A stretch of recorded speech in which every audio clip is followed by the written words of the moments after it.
ಭವಿಷ್ಯ ಹೀಗೆ ಹೋಗ್ಬೇಕು ಅಂತ ಪೂರ್ವ ನಿರ್ಧಾರ ಮಾಡ್ಕೊಂಡೆ ಅವ್ರ ಸುದ್ದಿಗೋಷ್ಠಿನ ಕರೆದಂಗೆ ಕಾಣಿಸ್ತಾ ಇದೆ.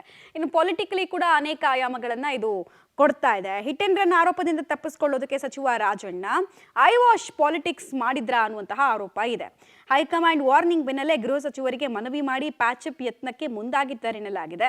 ಯಾವುದೋ ಅಜೆಂಡಾ ಇನ್ಯಾರದೋ ಸಲಹೆಗೆ ಮಾತನಾಡಿ ಈಗ ಸೈಲೆಂಟ್ ಆಗುವ ಯತ್ನ ಮಾಡಿದ್ದಾರೆ ಎನ್ನಲಾಗ್ತಾ ಇದೆ. ದೂರು ಕೊಡದೆ ಕೇವಲ ಗೃಹ ಸಚಿವರಿಗೆ ಮನವಿ ಕೊಟ್ಟು ಪಕ್ಷದ ಒಳಗಿನ ವಿರೋಧಿಗಳ ಕೈಗೆ ಇನ್ನೊಂದು ಅಸ್ತ್ರ ಕೊಟ್ಟಂತಾಗಿದೆ ಸಚಿವ ರಾಜಣ್ಣ ಅವರ ಪರಿಸ್ಥಿತಿ.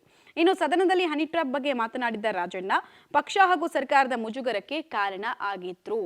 ರಾಜ್ಯ ಕಾಂಗ್ರೆಸ್ನಲ್ಲಿ ಎಲ್ಲಿ ಹೋದ್ರೂ ಕೂಡ ಹನಿ ಟ್ರ್ಯಾಪ್ ವಿಚಾರದ ಬಗ್ಗೆನೇ ಹಲ್ಚಲ್ ಎದ್ದು ಬಿಟ್ಟಿತ್ತು. ನಮ್ಮ ರಾಜ್ಯದಲ್ಲಿ ಏನು ಬೇರೆ ರಾಜ್ಯಕ್ಕೆ ಹೋದ್ರೂ ಕೂಡ ನಿಮ್ಮಲ್ಲಿ ಹಿಂಗಂತೆ ಹಂಗಂತೆ ಅಂತ ಜನ ಕೇಳಂಗಾಗ್ಬಿಟ್ಟಿದೆ. ಇದು ಹಿಟ್ ಅಂಡ್ ರನ್ ಆರೋಪದಲ್ಲಿ ಸಚಿವ ರಾಜಣ್ಣ ಸಿಲ್ಕ್ ಹಾಕೊಂಡ್ರ ಅವ್ರಿಗೆ ಏನ್ ಹೇಳಿದ್ದು?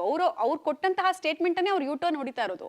ಆರೋಪದಿಂದ ತಪ್ಪಿಸ್ಕೊಳ್ಳೋದಕ್ಕೆ ಐ ವಾಶ್ ಪಾಲಿಟಿಕ್ಸ್ ಅನ್ನ ಮಾಡಿದ್ರ ಅನ್ನೋದು ಪ್ರಶ್ನೆ. ಸುಮ್ಮನೆ ಒಂದು ದೂರು ಕೊಟ್ಟಂಗೂ ಇರಬೇಕು, ಅದರಲ್ಲಿ ಏನು ತನಿಖೆನೂ ಆಗಬಾರ್ದು ಅನ್ನೋ ದಾಟಿನಲ್ಲಿ ಆಯ್ತು ಅಂತ. ಹೈಕಮಾಂಡ್ ವಾರ್ನಿಂಗ್ ಬೆನ್ನಲ್ಲೇ ಗೃಹ ಸಚಿವರಿಗೆ ಒಂದು ಮನವಿಯನ್ನು ಕೊಟ್ಟಿದ್ದಾರೆ. 3 ಪುಟಗಳ ಮನವಿಯನ್ನು ಕೊಟ್ಟಿದ್ದಾರೆ. ಆ ಮನವಿಯಲ್ಲಿ ಯಾವುದೂ ಸ್ಪಷ್ಟತೆ ಇಲ್ಲ.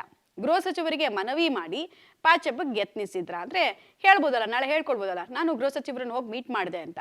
ಬಟ್ ನಗು ಬರೋದು ಏನಂದ್ರೆ ಅದನ್ನ ಹೇಳ್ತೀನಿ ಮುಂದಕ್ಕೆ.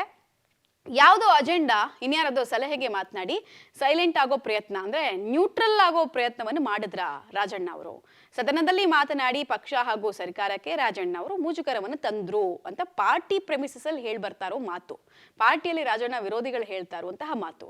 ಹೈಕಮಾಂಡ್ ದೂರು ನೀಡಲೇಬೇಕು ಎಂಬ ಖಡಕ್ ಸೂಚನೆಯನ್ನಾದ್ರೂ ಕೊಡ್ತಾ, ಸೂಚನೆ ಏನಾದ್ರು ಖಡಕ್ಕಾಗಿ ಕೊಟ್ಟಿದ್ರೆ ಅವ್ರ ಹತ್ರ ಇರೋ ದಾಖಲೆಗಳನ್ನು ಅವ್ರು ಕೊಟ್ಬಿಡ್ತಾ ಇದ್ರು. ಅವ್ರು ಹೇಳ್ತಾ ಇದ್ರಲ್ಲ ವಿಡಿಯೋ ಕಾಲ್ ಡೀಟೇಲ್ಸ್ ಇದೆ, ಕಾಲ್ ಹಿಸ್ಟ್ರಿ ಇದೆ ಅಂತಲ್ಲ.